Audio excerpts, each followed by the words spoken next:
All right, welcome back to another episode. We got episode 5 of the show. Got a really special guest here tonight, Tanner.Tattered. How's it going, my man? It's going good. It's going good. Thank you for having me on, man. Absolutely, it's a huge honor to see someone in my area who is blowing up like this, and have a young guy that's on the scene of usually some gritty veterans in their 30s and 40s. Yeah, it's pretty interesting. I mean, obviously, a lot of the guys that I deal with in this space, they're quite a bit more established than I am.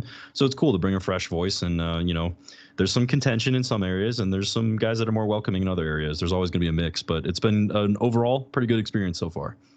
So you had a very different journey for most people getting into the social media bodybuilding scene, and you're talking about a very niche subject for the average population that is pretty complicated in terms of the scientific information and the biology of it.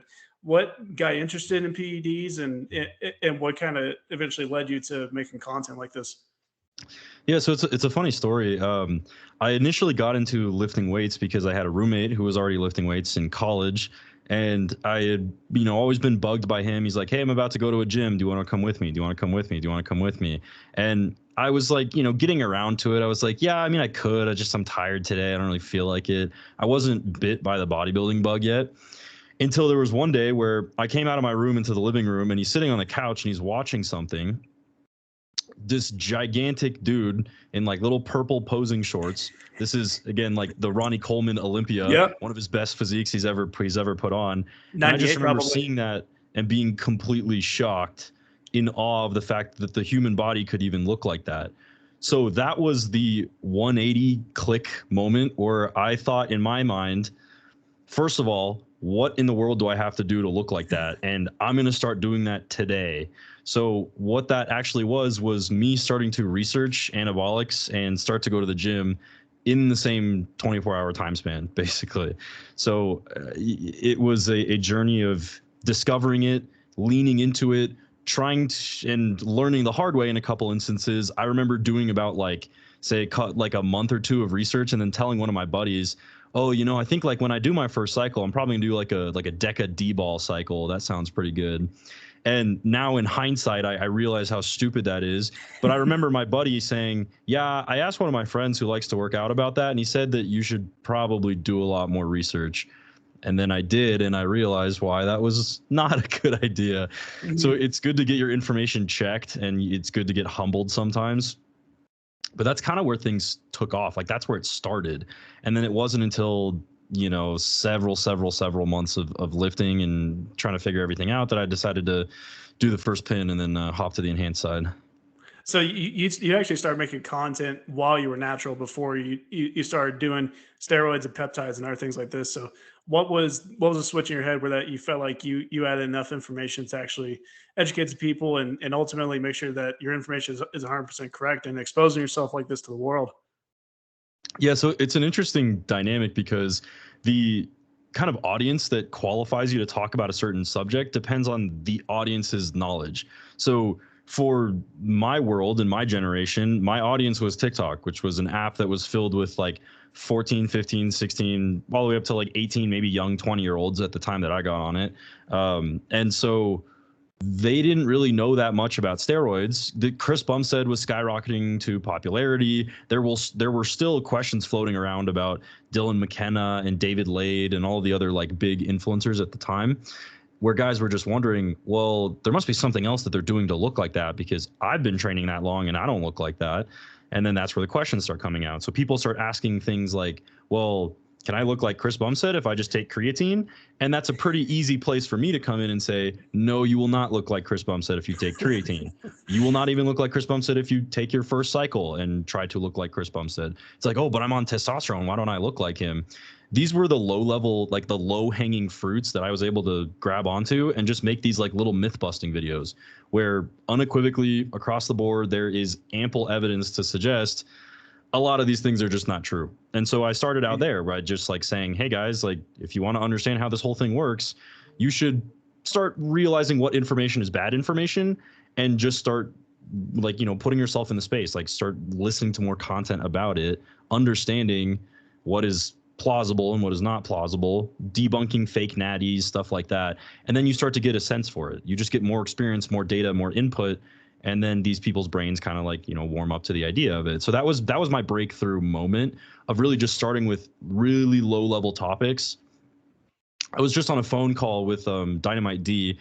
David D. Mosquita is a really good coach, and was talking to him about how the PED enhancement space is stratified from, like, say, kindergarten to PhD level stuff. Like, Yeah. if you ever look at an Alex Keekle Instagram post, half the time you're going to be like, I have no idea what this man is talking about, but it sounds really Oh cool. yeah.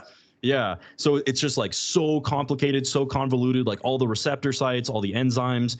It's amazing. I mean, like, if you can read chemistry, they are 100% saying things that make sense, but to the average person, they're like, I don't know what to do with this. Like, do I increase my dose? Do I lower my dose? So for me, I take the space as like, there's a lot of guys that have the PhD level intelligence, but they don't exactly have like a middle school level or a grade school level way of explaining it to a population that has never touched this stuff before. And that's the little gap, the little opening that I think a lot of people gravitate to my content, where they're like, it doesn't have to be that complex. Just give it to me straight. Yeah. I feel the same way whenever when I'm looking at the Gorilla Chemist on Instagram. That guy is on a different level, and it's honestly a little bit sad that he doesn't have a bigger following than what he deserves. Oh, you're talking about Gorilla Chemist? Yeah. Yeah, yeah, no, he's super sharp guy, and he's done like little collaborations with More Plates, More Dates and stuff Yeah. like that. It's cool to see him get exposure, but again, it's just the unfortunate reality that he is as intelligent as he is, but unless that translation hits, there's just a language barrier between him and the audience. So you were talking about kind of kindergarten level of education, and the biggest thing that we can point out to is how prevalent the SARMs were when they came up in the game about 7 8 years ago. Kind of like talk about a little bit why that they became popular and the misinformation around them, because there's a lot between people who are a little bit younger than us, and as you were talking about 15 to 18 19 year olds. Yeah, so I mean, just take it from a pretty accessible standpoint of like, all right, we have this compound that is purported to cause similar effects to steroids, maybe similar bad, similar good, but you don't have to inject it. So immediately off the bat, this is like, wow, we struck gold for every 16-year-old living with his parents ever.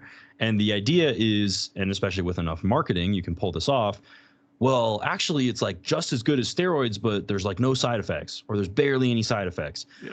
And it just became this cyclical machine of, the more I sell the product, the more I make it look appetizing, the more people are going to jump on this stuff, because obviously they're going to believe what you're telling them, because they don't know how to read a scientific study. They don't know what it looks like to scour through the data and be like, oh, actually, this is indicated with some HPTA suppression.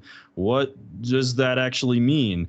So they're basically preying on a populace that just doesn't have the information to understand that it was, at the time, a product that was widely being used irresponsibly. And guys would make gains on it for sure. You use enough Rad 140, you will get stronger. That's undeniable. So of course they're going to tell all their friends about it. They're like, oh, it worked. Well, worked is a little bit different than like worked in a sustainable way, right? If you want to cut down a forest, sure, you could use like 300 pounds of C4, but what is that going to do to the environment? There's probably a more responsible way to do that. That's the way that I look at the SARM space, especially like the crossover between that and my generation, where it's all an accessibility game, because nobody wants Karen to come running into the room and being like, oh, why are you stabbing yourself with a needle? What does this mean?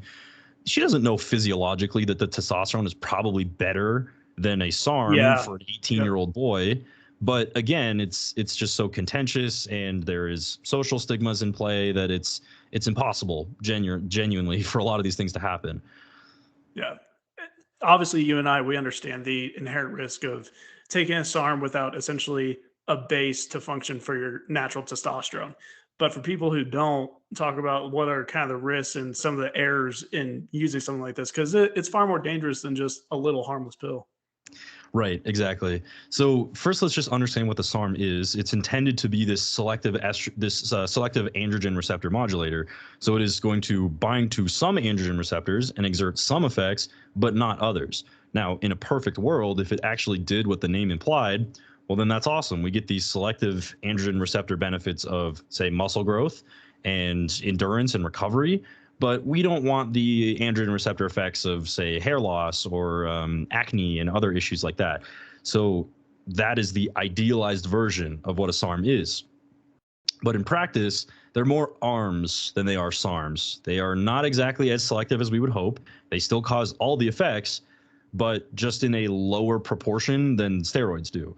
So the way that I explain it, and it's hard without like using some sort of a visual, but generally the total net benefit, the total benefit of using steroids is like, say, up here at 100, right? The total side effects of steroids would say be somewhere like 50, without any ancillaries, whatever. The total benefits of SARMs is, let's say, maybe 25, maybe 20. Yeah. But then the side effects of SARMs are like also 20 or like 10. And people look at that and go, oh, whoa. So like SARMs have less side effects. And so therefore, like it's totally fine. But the ratio of benefits to downsides is dramatically in favor of something like injectable testosterone being a much better option. So then what are the actual side effects of the SARMs? We start understanding that if you bring something into your body that's not fulfilling the basic functions of testosterone, such as converting into estrogen, converting into dihydrotestosterone, among other metabolites that your body needs to function, then it puts you in a pretty bad spot where you are deficient in hormones that your body was designed to work on. It's you're putting diesel in a car that is not built for it. That's not really going to end well for you. So in these situations, we then want to lean into, all right, if we wanted to mitigate these problems, what could we do to maintain the natural hormones that our bodies need to function? That's exactly what you're talking about earlier with like some kind of a base. Either it's a pseudo test base or like an actual test base. Yeah. So as far as your situation, you actually discovered that you had low testosterone at a very young age before you ever started steroids. Do you have any idea on why that this happened, and how that it was a pretty big storm for you to deal with when you actually decided to go from borderline geriatric levels of testosterone to full blown cycles? Yeah, yeah. So, I mean, I'll paint the whole picture for you guys here. So, the gist of it was all throughout puberty, especially. I didn't develop many of the masculinizing features that like other guys in my class had. There were people in my grade that had full beards by the time they were seniors in high school, and I very probably could have passed as a middle schooler at that time. And, you'll hear stuff from your parents. You're like, it's fine. You're just a late bloomer, whatever. There's totally a possibility, like you just don't get the puberty kick until you're a couple of years into your teenage years. But by the time I'm, 19, 20, I'm deep into college and I still look the same way. I'm getting a creeping feeling like something's probably not right. Not only just from a physical standpoint, but also from a mental standpoint. There was always a lot of like mental distortions and things that I would have to work out, which didn't seem to be a common struggle for other people of my peers, other people of my age, my context, our backgrounds, everything like that. So all of these factors kind of pointed towards it, but I wasn't aware of hormones at the time to understand why in the world I might have been feeling that way. So obviously by default, you fall into the Western medicine pathway of, well, kid doesn't feel so good. He doesn't look masculine. I don't know. That's just his genetics. He's just a late bloomer. We'll put him on some meds. We'll see if they do anything for him. Of course, they did not do anything. We're talking psych meds. Yes, exactly. So like, yeah, psychological medications. I've been through the gamut of a lot of them, and they didn't really do anything for me. So by the tail end of that experience, I then do start using injectable testosterone. Obviously, I get my blood work done first and see like what my baseline's like. And my estrogen is a little bit disproportionately high. My testosterone is dramatically low, almost to the point of qualifying for TRT. But the doctors are like, listen, dude, like you are a certain number of points out of range. We do have to draw the line somewhere. We can't help you. So I took matters into my own hands. Of course, that first couple months, the first like month or so of injecting testosterone was such a dramatic change. My total testosterone levels went from 301 nanograms per deciliter to around 2,300 nanograms per deciliter, probably over the span of like, 3-4 weeks, which is pretty astounding, right? And that was like on moderate doses too. I wasn't even pushing anything. I wasn't doing the typical like, 500 test or STFU type of thing. No, it was like 300. So that kind of response, everything like that, obviously it was a real roller coaster emotionally. But once I stabilized, it's hands down been one of the best things that I've ever done. I have no regrets about it. And you'll hear a lot of guys say this, where it's like, you're glamorizing gear. You're glorifying it. You're saying that it's this amazing thing. To be honest with you, dude, all I can tell you is my own personal experience. If it happens to be an amazing thing, then I'm just not going to lie to you guys. I'm going to tell you exactly how it went. So essentially, you were in a position where you hadn't even really completed puberty because of, for whatever reason, you had chronically low testosterone. So that actually pushed you through. Yeah, it's pretty possible. There's a slideshow I think, or I made a post on my page where there's a comparison of just my face Yep. before I got on testosterone, and my face after I got on testosterone, and it's pretty distinct. You can even see it in. I mean, if my TikTok was not banned, which unfortunately we lost that one to the annals of time, but you can see the way that my face changes and my voice starts deepening from video to video. Some like more squaring out of the jawline, more facial hair development, things like that. And you're not aware of it until you look at like video number one and video most recent, whatever it is Yeah. for me. It's pretty significant how much it's changed the human body, even in a post-puberty setting. Because by all extents of the imagination, I got on gear when I was 23. 23 years old, your puberty is like, hey, you're done. Like you're really Yeah. not going to change that much more. But given the secondary sex characteristics that testosterone likes to bring to the human body, there's still a little wiggle room, and that's why female to male transgenders can still masculinize themselves. Same deal. It's all a game of hormones. Well, you can also see it in your physique too, because it's like all of a sudden the chest, the back, the abs, the legs, all of a sudden everything kind of comes in where it's like he doesn't look like a boy anymore. He looks like a man. Like Yeah. and that was one thing that we went a little bit back and forth about was that your abs like had like grown and kind of barreled in, which was really surprising. Yeah, there's like little things about the physique where you look at it and it's almost just like, did he mutate a little bit? Like, how did you change your ab insertions? And I'm like, I honestly, if I could tell you, I would, but I have no idea. It Yeah. happened to a couple different muscles for sure. Dang. So that as far as first cycle, essentially 300 milligrams of testosterone at 23 years old, and you were sick for a good period of time because of the hormone fluctuation in the body. So what exactly was going on with that? Yeah, so my main theory behind it, and I've actually, since I've had so many clients since that moment, I've seen it happen in some other guys. It seems to be a reaction of the body, not to anything like carrier oil related or anything like that, because I did at that time try switching the make of which testosterone I was using, tried switching esters, anything like that, and it was all the same. I was still experiencing the sickness until eventually my levels stabilized and my body adapted to a dramatically new hormone landscape, and then everything chilled out, and I really haven't really been sick ever since. So the theory behind it is basically that your hormone levels in response to, or your body and your immune system in response to such a dramatic change in hormones, that cascades to everything else in the body. I mean, like from functional levels to like how your water is manipulated, every single thing in your body is 100% touched by your hormones in one way or another. So when that landscape changes, not just slightly, but dramatically, then you will of course get a panic mode from the human body, and by default it will say, I can't handle this, I'm freaking out, I don't know where the problem is, but it's got to be somewhere, and it goes into immune system attack mode. And so you're basically just purging your body of something it thinks exists but doesn't, and then eventually it chills out and realizes everything's fine. You'll notice the same thing in women when they go through their periods. Yeah. They are getting a pretty distinct hormone spike. It's not as dramatic as like 10xing your testosterone levels.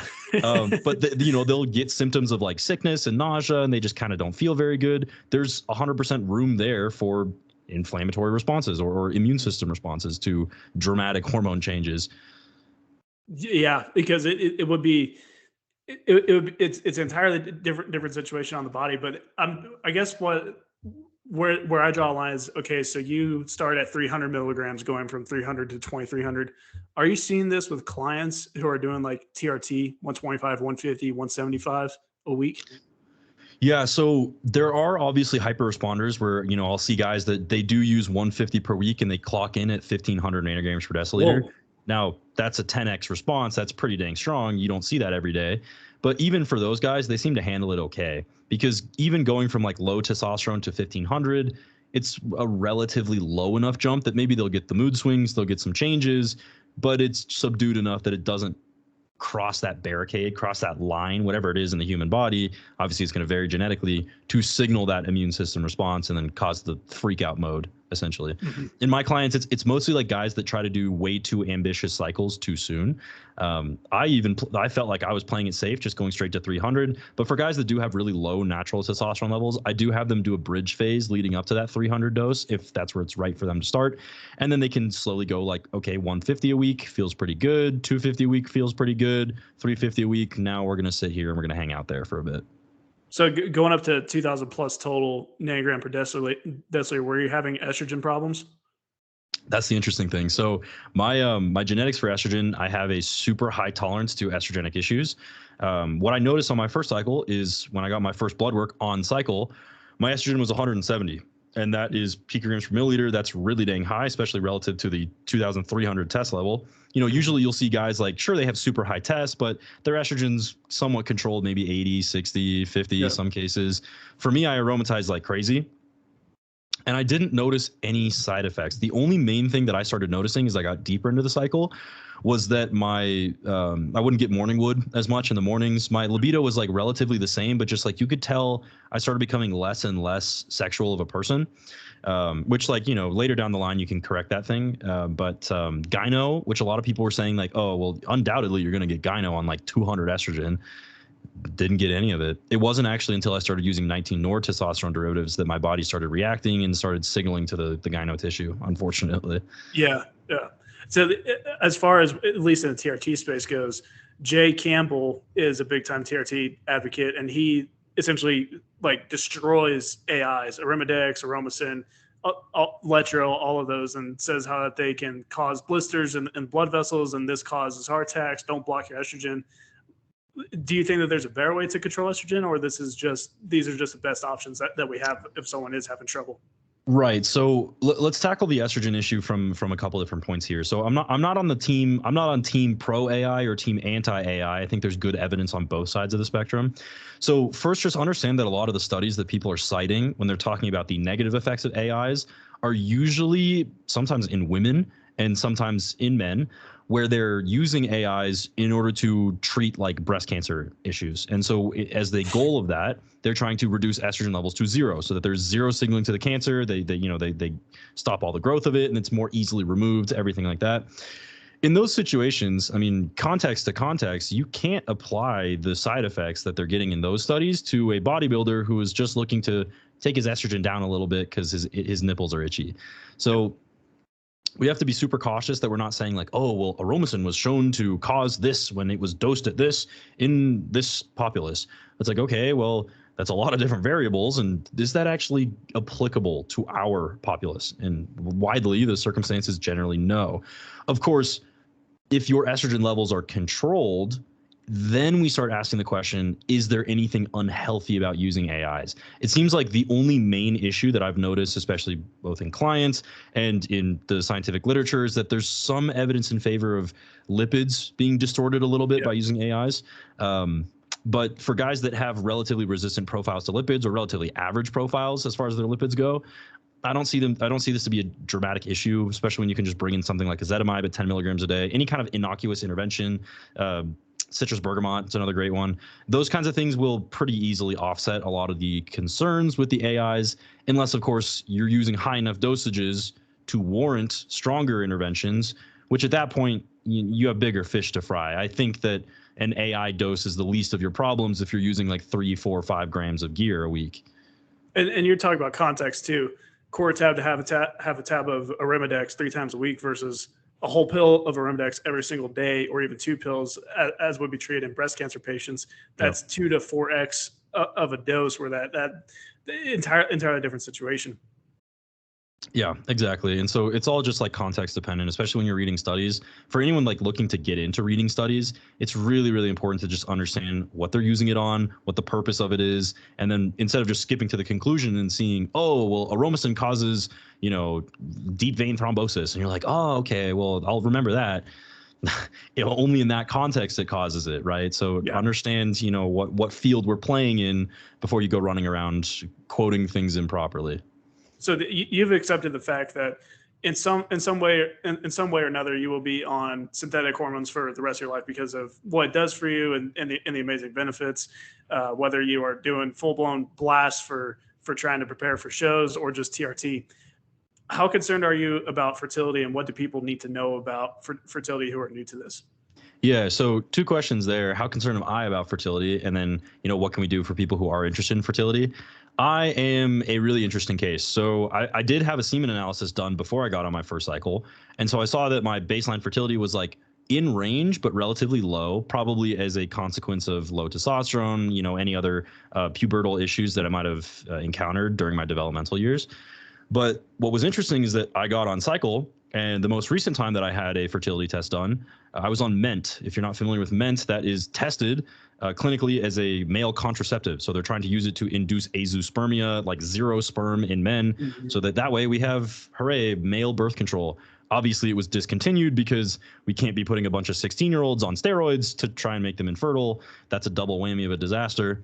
But in my case, I'm using, roughly 1,200 total milligrams combined of testosterone, equipoise, and ment, and I get my fertility tested. I was actually more fertile than I was when I was natural. And What? yeah, so my Are you my are you on swimmers are very. Are you on HCG? At that time, I was not. No, I was off HCG for about a month and a half. Oh my goodness. Yeah. So my swimmers are super resistant. So that's, again, a relief. But I don't know what the future is going to be like. So there's obviously the answer of, if you have the ability, go freeze your sperm. So thankfully that batch was good enough that I'm, freezing a little bit of Ment EQ test sperm. We'll see what that does to the kid down the road. Your kid's gonna look like Brock Lesnar. Yeah. So it'll probably increase the likelihood it's a girl and not Brock Lesnar. Oh, that Brittany is true. Lesnar. That is Yeah, true. yeah. So as far as fertility goes for guys, if you are really, really dead set on having kids someday and you have the resources right now, freeze your natural sperm. It's probably one of the best things you can do, especially if you're partial to one gender of child or the other, or you just want to roll the dice evenly. The likelihood of having a son is highest when you're natural. When you get on steroids, due to the oxidative stress on the body, and this is a theory, we don't have like exact evidence to support this, but there's a lot of things that point towards it. All the stress, all the inflammation, whatever in the body, which even if you alleviate it with like injectable glutathione or something else like that, there's still some stress that is coming from having superhuman hormone levels. That's going to also affect your balls, and that's also going to affect the chromosomes of the sperm that you would be shooting into your lady. And so the one chromosome that's mainly affected is male sperm. For whatever reason, they seem to be more fragile than female sperm. And so the female sperm tends to survive all the stress, and a lot of the male sperm does not. That's why if you look at the vast population of bodybuilders that we have out there, a lot of them have girls. Ronnie Coleman has like 6 daughters or something crazy. So Yep. it's the reality of the situation there. But I would say, again, freeze your sperm if you're natural and you have the resources. If you don't, at least get a semen analysis so you have a baseline for when you start testing your results later on, because it's pretty awkward if you were infertile from the get-go and you never tested yourself, and then you're like, I keep using HCG, why is nothing changing? Like, why am I not fertile? What's going on here? Well, the game was rigged from the start. You're not really going to get any progress from HCG or enclomiphene or anything. Your tubes are basically tied. So that's good to know. And then obviously once you get on cycle or off cycle, it's really important to be maintaining testicular integrity. There's a variety of different ways to do this. Basically, just think of your balls as like factories that are making all the sperm, making all the testosterone, everything like that. You want the factory to be well kept. You don't want it to be like loaded with spider webs and whatever, all that junk. So you send signals to it by using something like HCG, which is an LH mimetic. LH is one of the hormones that's responsible for upkeeping the factory. And then there's FSH, which is follicle stimulating hormone.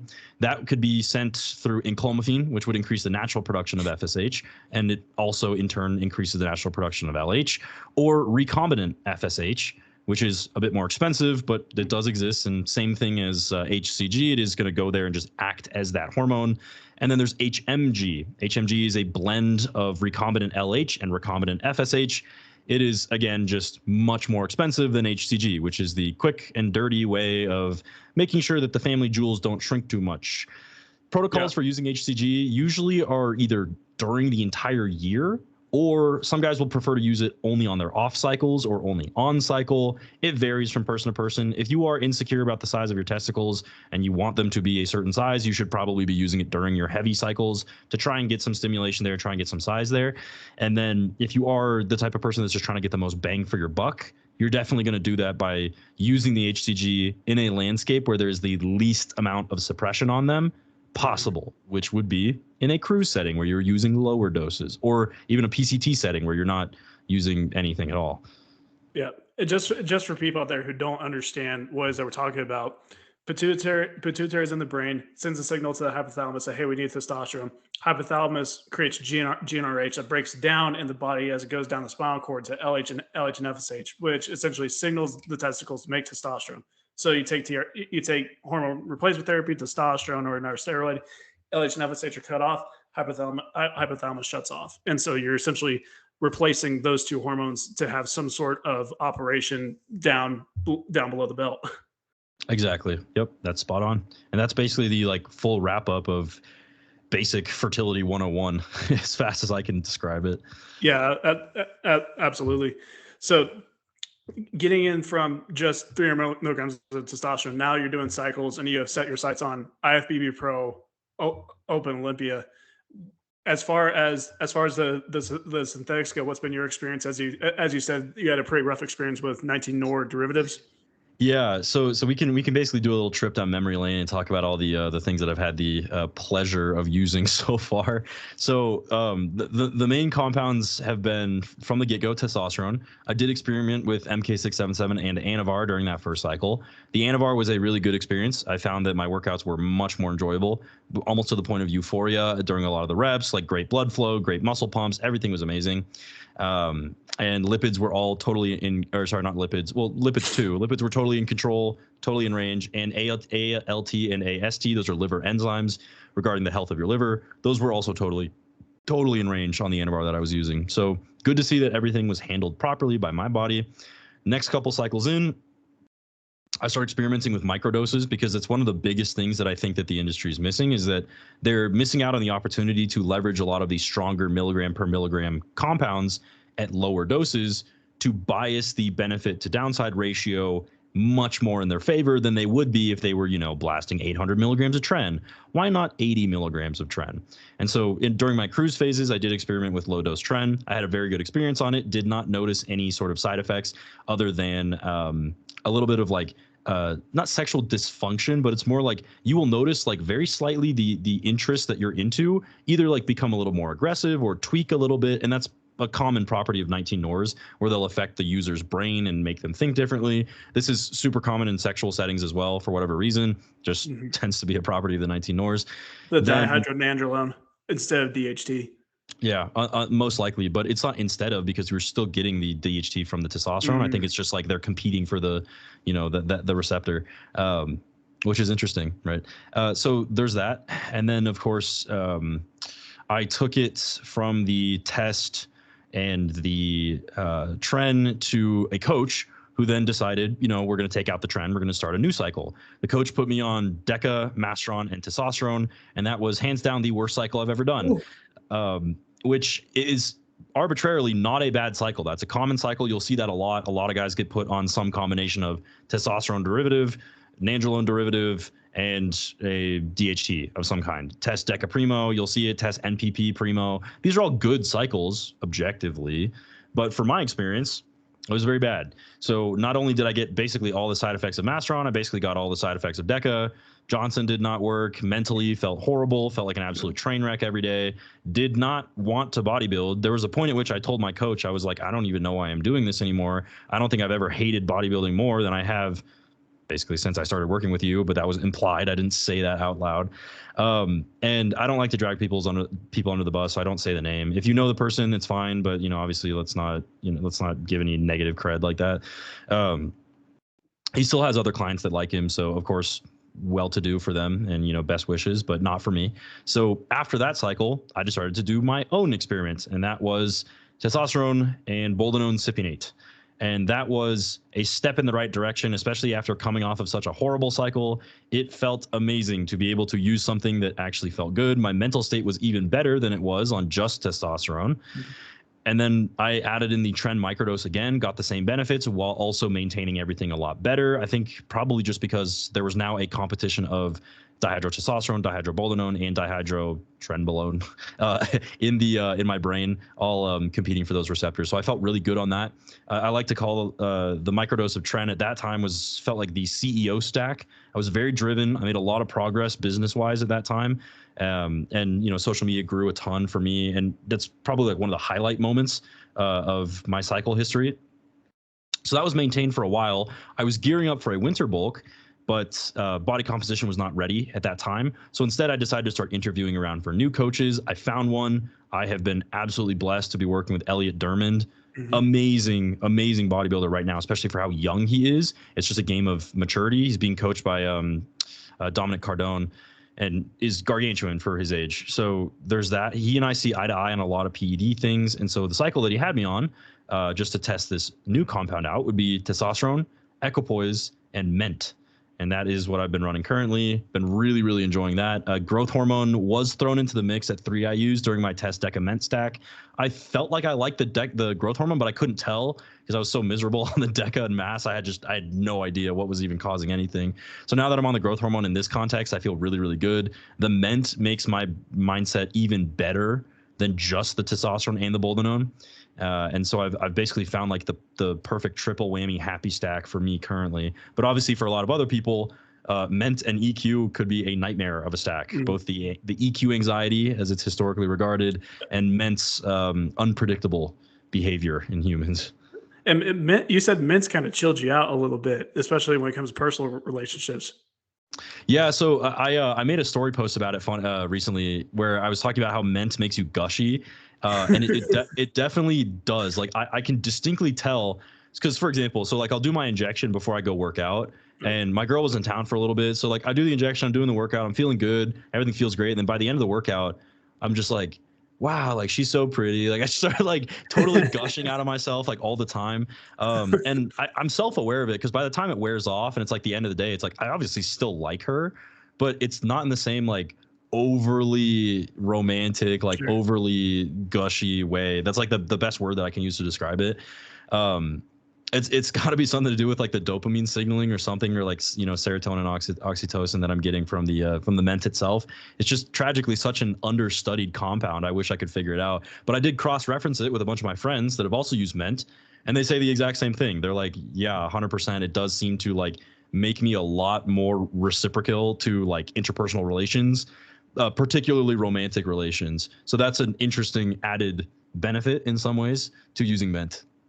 So I've heard too that mint in a milligram per milligram comparison is extremely stronger than trenbolone, and trenbolone is regarded as this god steroid. So why is it that you feel like ment's been passed up for so long? Yeah, I think it's honestly because ment is just not popularized among the new generation, right? So imagine like our current generation where we see like, all right, we already have the meat and potatoes of cycle design, which is like, Trenbolone sandwich. Well, yeah, then there's that. You got your tests, you got your primo, you got your nandrolone and boldenone and whatever, and like everything else is kind of there, but like it's nothing crazy.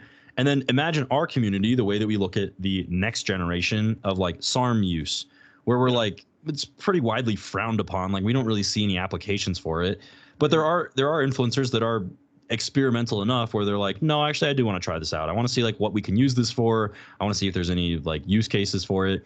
And they will find like niche applications where it does make sense. Or peptides. Peptides is another really good example of something that historically, all the classic bodybuilders, all the old bodybuilders, they're like, I don't care if you're using, IGF-1, whatever, who's it, like, BPC 157, TB 500. I can't even pronounce the names. All of that is to them, that's all hocus pocus. Like that doesn't do anything. Just go in the gym and train hard and like blast the gear, right?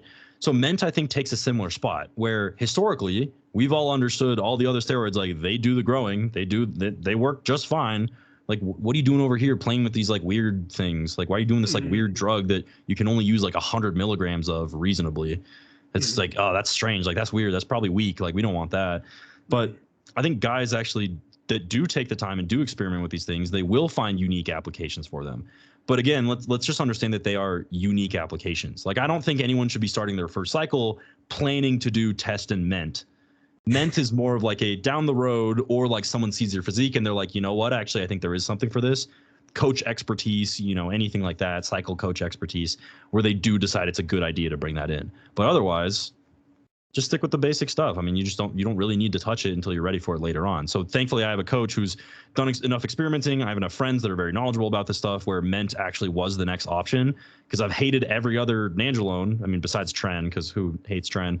And then Ment, which is actually working pretty nicely for me. Well, I would say one thing with trend though is that you got to be really careful with it and really pay attention to your mindset, because I have a friend of mine back home in Texas, and he used trend for years. He was known for doing like 600 milligrams of trend, 750 tests, and all this kind of stuff. And he ended up having to take some antidepressants afterwards because it hit him so hard when he had to come off from the central nervous system stimulation. But when it comes to peptides, you're sponsored by a few different companies. How did this kind of come about, and essentially what is that you're doing with them, and what is that these companies sell, because this is a very niche market? Yeah, so the way that, I mean, because we just talked about that too, the whole peptides thing. It's a cutting edge and like new way, relatively new. A lot of these peptides have existed for probably about a decade or longer by now. It's just more that they are now piercing into the bodybuilding space a lot more pervasively than they used to in the last, like, say 10, 20 years, either due to accessibility or other issues. Doesn't matter. They're here now. So as far as my brands go, I did end up starting working with them just because they reached out to me. And so at that time, I was only making steroid content. There was occasionally some times where, like, I would see a compound and I think it would be interesting and I'd make a video about it, but it was all very vague and non-specific about like what brand you would be getting it from. It was more just focused on the compound itself, because obviously I didn't have any sponsors. So I had no business like saying, oh, get it from these guys or get it from those guys, whatever. So the sentiment behind it was like, he does his research, he understands what he's talking about. It would be a shoo-in to have him as a affiliate for our company. And that was the same with all three of the ones that I work with right now. One of them is international. One of them is US based. That's my favorite. And then there's another one that is a backup for the US. It's just like another alternative option, but they also do sell SARMs, which I'm not crazy about. I'm more sponsored with them for the other things that they have, like the nasal sprays and stuff like that. So if you are the type of person that's afraid of needles, there are options for you. That's basically my portfolio of brands, essentially. Yeah. And at least the idea of the peptides anyway is that they're trying to isolate it to where there's only one or two mechanisms of action within the body that cause no other side effects. So we haven't really seen very much come out as far as muscle building goes. We do have IGF, but to put in context, you're essentially injecting potentially cancer into your body because it grows all cells, period. Yeah. But the TB500, a lot of people use that to recover from injuries, BPC 157. And then I even remember about 5-6 years ago, the semaglutide started coming around. I'm like, what the heck? How are you supposed to inject yourself with something and expect that you're going to lose body fat? But it works. Like, and it's one of the most effective things out there. And I started to get on the bandwagon recently with HGH Frag and Tadalafil, and I'm blown away. I feel HGH Frag work immediately. I can feel my body change into like a burning mode. That's entirely different. And then Tadalafil, I don't know if it works for other people, but like this, but for me, it's almost a nootropic. Like, just calms me down and chills me out, and like everything is good. And of course, everything else that you could inference works better. Yeah, no, of course. A lot of the tadalafil benefits, especially like on a nootropic side, it could actually just be from a vasodilation effect in your brain, like actually more blood flow to certain areas of the brain, which would otherwise be oxygen deprived or other issues like that. Getting that nutrient flow everywhere is always a good thing. There are some people who are hypersensitive to the vasodilation in their brain, and so they actually end up getting headaches, and that's one of the common side effects of the tadalafil. You'll notice the same thing for guys that get like dizziness or drowsiness or nasal congestion from the tadalafil. Those are some side effects which are just intolerable for some people, in which case, they don't have to use it. It's not right for them. Then don't force yourself. But it's just like you're saying, the peptides, they're not exactly like, they're not steroids, right? No, I think if you're looking for something that's going to build a lot of muscle, you're barking up the wrong tree. But there are things that you can do to increase the overall effectiveness of your day-to-day life as someone who is a athlete or a fitness pursuant or a bodybuilder or a powerlifter, whatever you are.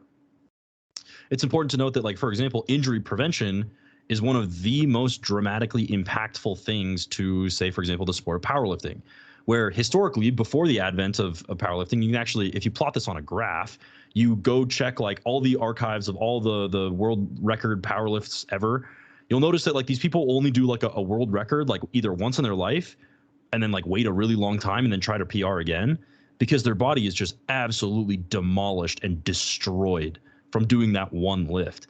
And so they practice their way up to it, but they just can't do it sustainably. And then now you'll see, if you go again plotting it on a graph, you see like all the like sparse little data points.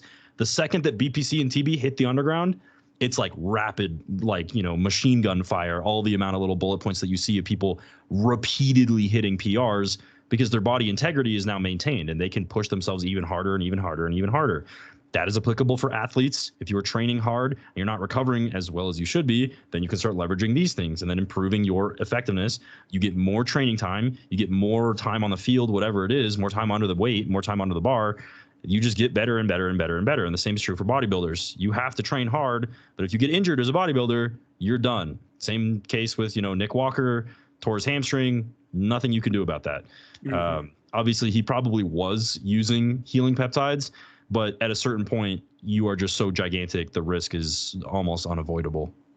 Well, I believe a lot of people are talking about, when it comes to even fighting, Conor McGregor stepped out of the testing pool for the UFC, and a lot of people thought it was because he was using HGH and TB500 and BPC 157, all these to heal when he broke his leg in a fight pretty badly. Yeah.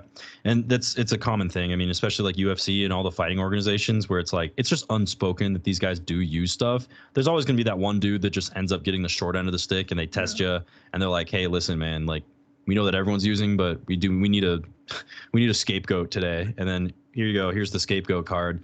Oh, news headlines, whatever. So-and-so, like Paulo Costa was using. It's like, obviously, have you seen the dude? Like, what? So silly things like that, where it's just like, okay, like we all knew that from the get-go, but you'll see that in every sport. Maria Sharapova was popped for mildronate, which is meldonium. Like it happens all the time. And that's just like the reality of the enhancement world. When your salary depends on your performance as an athlete, you're going to cheat. It's everyone else is cheating, and you're just like, well, great, I'm putting myself at a disadvantage by not also doing that. It's the reality of it. Well, fun news this year, the UFC dropped USADA as their primary drug tester, and they got the same guys, I think it's called the NSFI, that do the NFL. And when's the last time that they ever popped somebody over there? Yeah, that's going to be a fun one. So yeah, losing USADA is actually hilarious. That's good. Jeez. Yeah. Because I think they actually banned HCG at one point, and it's like, come on, guys! Like these fighters are in their 30s, probably trying to have kids, and their body's so beat down that they need any kind of help. Yeah, that's the tipping point at which it's like, there's certain things that you technically get performance enhancing benefits, but it's like, dude, I need this, like otherwise I'm not functioning like in a way that I should be functioning. And then it's like, oh, well, how do we align the dosage? How do we say that you're allowed to do this but not that? Genetic variability, it's a nightmare. And so they'll even try to test for like epitestosterone and all these other things to try and stop them from doping, but it's just an infinite combat. Basically, it's the same as like hackers trying to outdo cybersecurity and vice versa. There will always be more intelligent Reuters, and there will always be more intelligent testers, and we will swallow our tail for all indefinite time. Yep. So you're focused on the IFBB world, which obviously there's no drug testing whatsoever. Yeah. It's about getting as big as possible. So as far as focusing on your growth, are you focused more on hyperplasia through HGH and IGF and some of these other peptides, or are you focused on more AR expression to be able to grow the muscles? Yeah, so I think it's honestly kind of like a flaw to try and focus on one or the other. If anything, it's more like when you're building your cycle, especially if you want to be like freak status, you want everything. Like we're not in this business to just like, oh, well, I guess I'll just do this, but like, I'm kind of scared of the growth hormone stuff. I don't want to do that. If you're scared of anything, I mean, you're probably not pushing for like heavy bodybuilding outcomes. You mentioned it earlier. It's like, oh, like I'm gunning for IFBB, open division, Olympia. I look up to these guys, and they are like majorly my role models. At certain points, you can tell like, well, do I have the genetics to be like the next Hunter Labrada? Probably not. But at least I have the potential in me to, yeah, right. At least you have the potential to kind of like push yourself and see like, all right, I know I want to do men's bodybuilding. I don't care if I'm like a bantamweight or a super heavyweight. As long as I give it my all and like I enjoy the sport, then that's what I'm going to do, because I love this. And so it's more like you love the process of it rather than you love the result. People get too caught up in like, oh, like I'm not a XYZ champion of XYZ competition at this like one regional show. It's like, who cares, dude? Like, did you live the bodybuilding lifestyle? Did you live the life? You know, like Rich Piana would always say, it's like, yeah, then awesome. Then you did it. Right. So with that being said, those goals do paint my cycle design and like where I'm trying to take everything. So like you mentioned earlier, there's concern about IGF-1 being a massive cancer risk.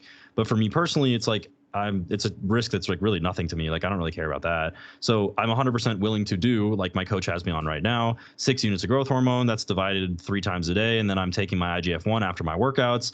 I'm site injecting before my workouts. Like it's a lot. I'm basically a pin cushion. I inject like 4 or 5 times a day. So of course, like you'd hope that when you tell people, yeah, I inject like 4 or 5 times a day, and then they look at your physique, they're like, do you really? Like, I can't really tell. At a certain point, all of the hard work that you put in will show off. Right. Yeah.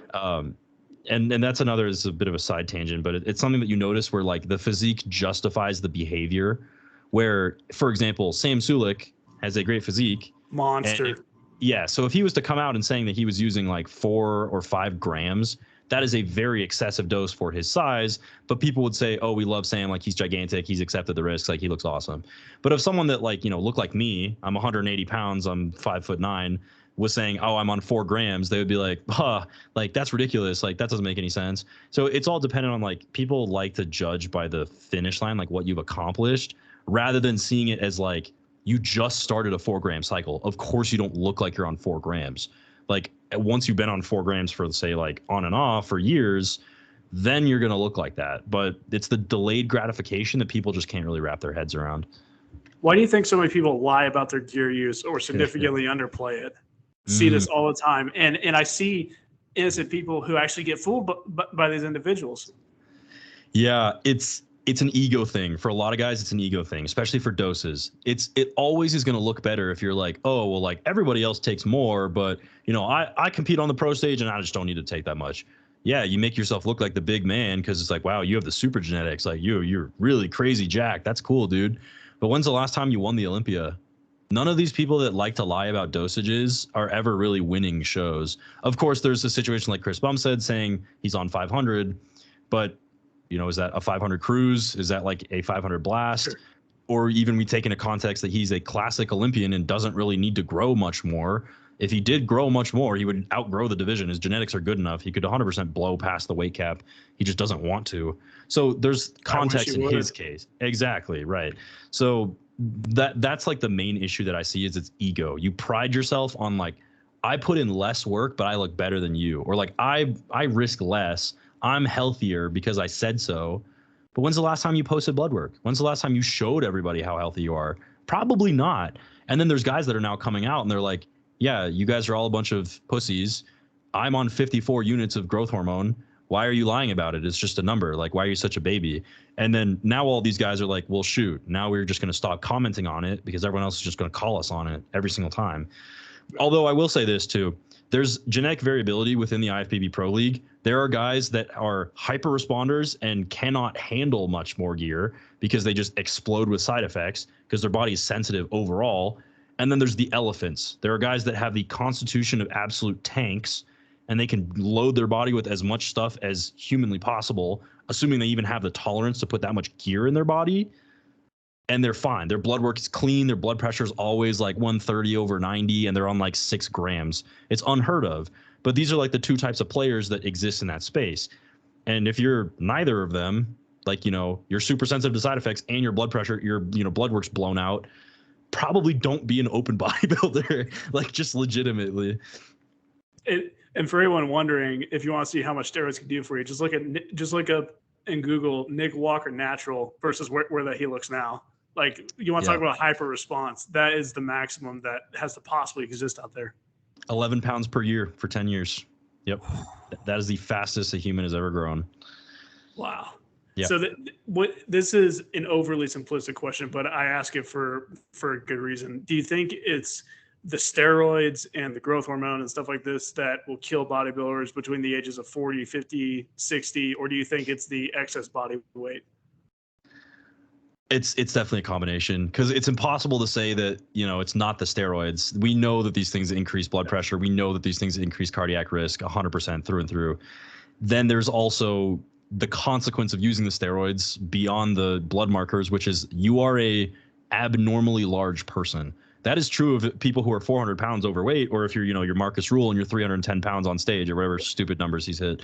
Stuff like that, where it's like the human frame was not meant to support that. Your bones are going to start dwindling away. You got nerve damage. Everything's collapsing, right?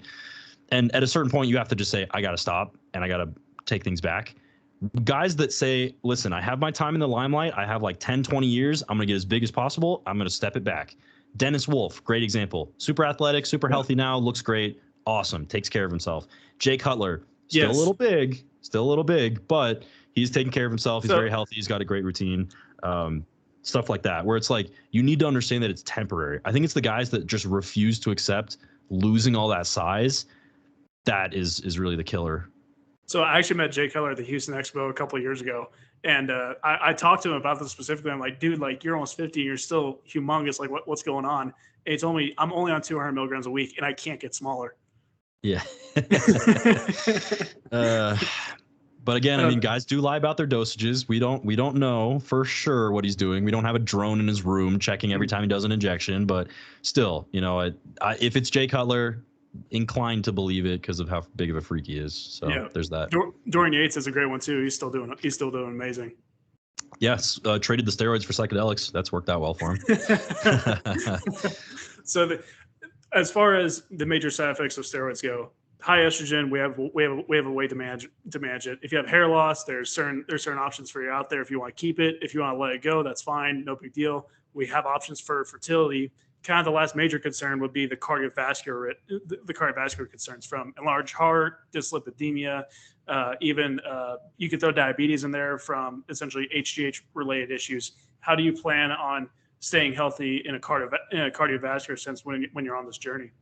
Yeah, so it's all about just maintaining those exact health markers, right? So throughout the time that you're using anabolics, you want to make sure that your blood pressure is within a good enough range. Like you can look at the statistics of how your cardiovascular mortality risk like doubles or triples when your blood pressure is at like 140 over 90 versus 120 over 80. So there's these like catastrophic things that you could very easily fix by just like, you toss in 80 mgs of telmisartan on a daily basis. Then you're a happy camper. It's beautiful, right? Everything's great. So the main and most important things, and these are things that I stress for anyone that's looking to get on gear, is control your cholesterol and control your blood pressure. These are the simplest things that you can tackle, but if they are controlled, you are going to be in a much better spot. It's also worth noting that sometimes you control blood pressure by controlling other things. Like, for example, you have dramatically high red blood cell count. That is clogging your arteries a little bit. And then, of course, by doing a therapeutic phlebotomy, or, you address your high RBC through other methods, then that can be a great way for you to chill out the stress and the pressure on your entire circulatory system, which is awesome and amazing. So stuff like that. Of course, it's also worth noting, like for guys that live at altitude, because we are the Colorado boys here, our levels for our hematology are going to be unusually elevated in the hematology department. So hematocrit, I always make this reference to when guys come to me and they're like, dude, my hematocrit's like a little high. Like I'm kind of freaking out. I'm like, listen, honestly, dude, there's a 4-year-old girl running around a park in Denver that has higher hematocrit than you. And you're freaking out about it for really no reason. So it's all context dependent. Every gear educator is going to be like this. There's certain markers where they freak out more about than less about. For me personally, especially living at altitude, hematocrit is one of the ones that I just like basically ignore unless it's like really high, and then obviously something needs to come in, like an Alapril, that'll lower it, or hydration needs to come up. But red blood cell count, circulatory system, there's an argument to be made for it actually being beneficial. This is very controversial, but Dallas McCarver, I know what you're talking about. Dallas McCarver, using EPO in a lot of his experiments with his cycles, I would actually argue that he's the fastest growing human on the planet. We just don't have as much data about how fast he grew compared to Nick Walker, which is a very documented journey from like 16 or 18, whatever, first show, scrawny little kid to Olympia stage. Dallas was a little bit of a dark horse for a while before he started popping on the scene and blowing people's heads off. Yeah. Rest in peace. Yeah, absolutely. So that's one thing that actually kind of acted funny. When I moved up here, hematocrit came down, resting heart rate went up. I'm like, what's going on? Oh wow, yeah. No, it's all genetics, dude. It's interesting. So it makes me nervous that like if I get into this route, which obviously I am somewhat curious about, that I would be dealing with tachycardia because there is some AFib that runs in my family and stuff like this. So it makes me incredibly nervous. Yeah, it's just a good thing to monitor, right? You want to stay on top of your genetics and make sure that you're ahead of the curve. You always have like Nabivolol on hand if you need to lower your heart rate, something like that. Oh well, it is etomide. It's something that really stands out to me for a number of reasons. I actually was going through Leo and Longevity's deep dive on that, and that after hearing what Way has to say about that, I don't know why that every single bodybuilder on the planet isn't taking 10 milligrams of Yep. ezetimibe a day. Yep, and that's exactly why I try to like circulate it as much as I can. Basically, just like if there's anything that you could be taking, by default, it's probably ezetimibe. So for people who are looking to learn more about the anabolic side, you would be a resource. Is there anyone else that you could recommend as well?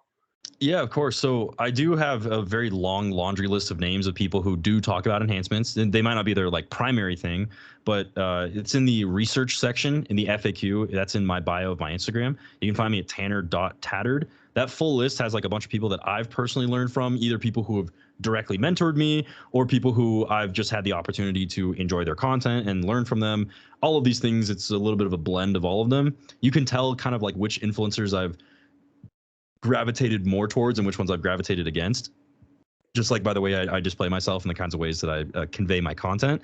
But they're all good creators. It's really good to get different viewpoints from all different sides, and then of course you'll make an amalgam of those things together in your own brain and understand, all right, here's where I stand on this. I am more risk averse to this side effect, so I'm going to avoid XYZ compounds, and I'm going to lean towards this person's beliefs about this way of programming cycles and whatever, stuff like that.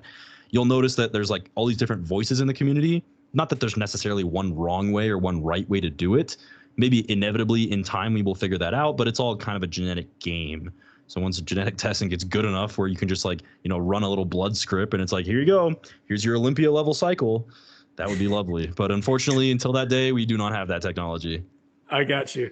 So got your Instagram at Tanner.Tattered. Where else can people find you? I would love to say TikTok, but I can't say that because I've been banned so many times. If you want to check out where all of my other accounts are, best place to do that is just go to my Instagram, Tanner.Tattered, hit the link there, and then all of my other associated accounts are there. Also, you can check my FAQ to determine if there are people who are posing as me, like any scammers. For example, there is a Facebook account that is pretending to be me, re-uploading my videos. He's still That is not down? me. No, Facebook thinks it's free speech, and so they won't get rid of it. Honestly, I probably get more publicity off of it, so I don't hate it, but people think I'm a scammer, which is, downside. I lose points for that. Yeah. And then also you have a YouTube channel that they've got up as of recent. Yeah, that's right. So that's at Tanner.Tattered. That's on YouTube. I do plan to return to doing regular podcasts. It's just an issue of getting that on my schedule. Been really, really busy. The demand for consultation calls has picked up a lot for me. If you do want to book a call with me, you want to talk one-on-one, we can do cycle design or blood work interpretation. I'd be more than happy to set that up. You guys can just find the coaching and consultation section in the FAQ in my bio, and I'd be stoked to get into the weeds there and see if I can mutate you. Oh, yeah. Tanner.Tattered. Appreciate you coming on, man. Of course. Likewise. All right. Take it easy.